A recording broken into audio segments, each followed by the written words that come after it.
Hi, welcome to Robin Hood Diaries. This evening, hope you're doing well. I'm doing. La guerre comme la guerre, right? Means the war's like the war. Anyway, I'm not one for bait and switch. I really try not to do clickbait. I really try not to do that, but it comes across that way sometimes, right? Because name dropping and all that.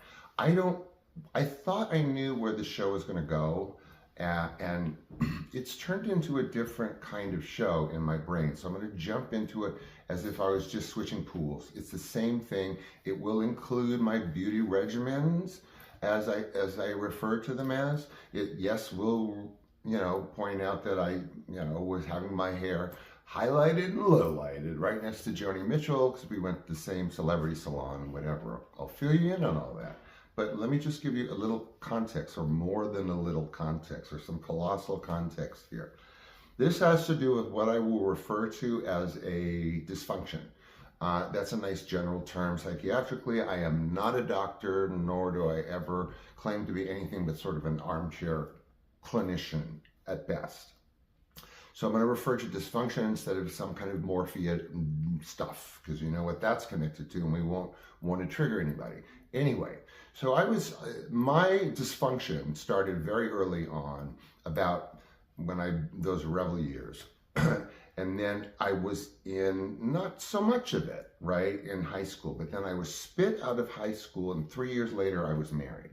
So people may wonder, like, well, how in high school, or how did Sean, when he was working three restaurants, waiting tables or whatever, I still made my living on commercials, guys. Let's not forget that. I couldn't get arrested in this town other than as a punk rock boyfriend, but my commercials, they don't keep track of commercials unless you go on YouTube, but they're there, dozens of them. And was my mainstay. That's the irony, right? Boy Next Door. Anyway, so Boy Next Door developed in and around the time of 17. I graduated at 17, moved out, and all kinds of stuff started happening from then to when I was engaged at 20.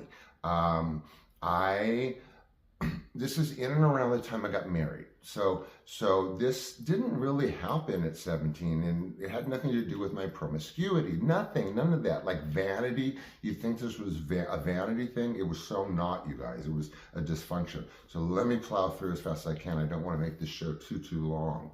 So this dysfunction kicked in full throttle from before, something that triggered it early on, about being too skinny. In the 80s, that was not acceptable. For the most part, you had to be cut, toned, or buff. Otherwise, they didn't really know quite what to do with you.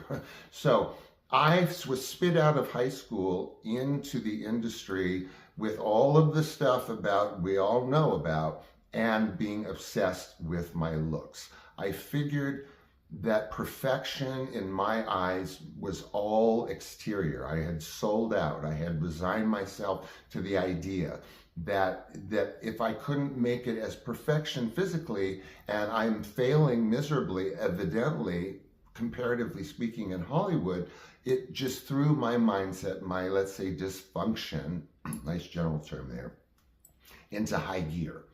So during this period of time, we're going 18, 19, and into my marriage. Again, I'm struggling to make a living on commercials, and I'm doing the best I can, and I become obsessed. Now, in and around this time, I start tanning.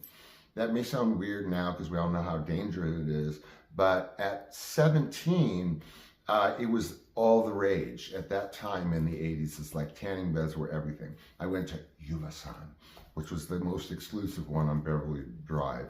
Anyway, that began an obsession with tanning. And you guys, I am not dismissing that. Do not do it. I have issues that are related to the fact that, believe it or not, I was tanning like 3 times a week. Easy. I was going on auditions fully. When I got For Keeps, I was tan, wearing a shirt like this, but one button down. And I was supposed to be a kid in Winnipeg, Manitoba. That one I really didn't get. But in and around that time, 87, 88 is when For Keeps came out. That's when, in and around my marriage.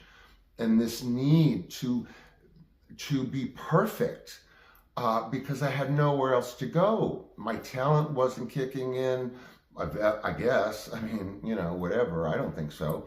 Uh, the whole industry thing, this is not just me. Kids were thrown into Tiger Beat. Okay, that was a little bit before this happened. I didn't qualify for that because I was skinny. There was nothing to show. You Google Tiger Beat. I don't mean to be like agitated. You Google Tiger Beat. You tell me there weren't physical expectations of youth in and around that time. So sliding into 87, I'm full tilt. Okay, here's the friggin' regimen if you want it.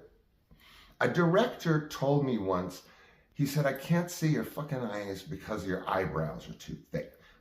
So there we go. 87, I was in the middle of a play and I started to pluck. And then plucking turned into waxing. And then the waxing turned into having to have a perfect eyebrow. Now, I'm going to cut that one short because I did eyebrow waxing for so long. It's one of the reasons why you really don't see much. Is because if you look at my old, headshots, you see kind of smudges, like hairy smudges. Well, they're arched and barely anything now because I did that over and over. I would go from salon to salon to salon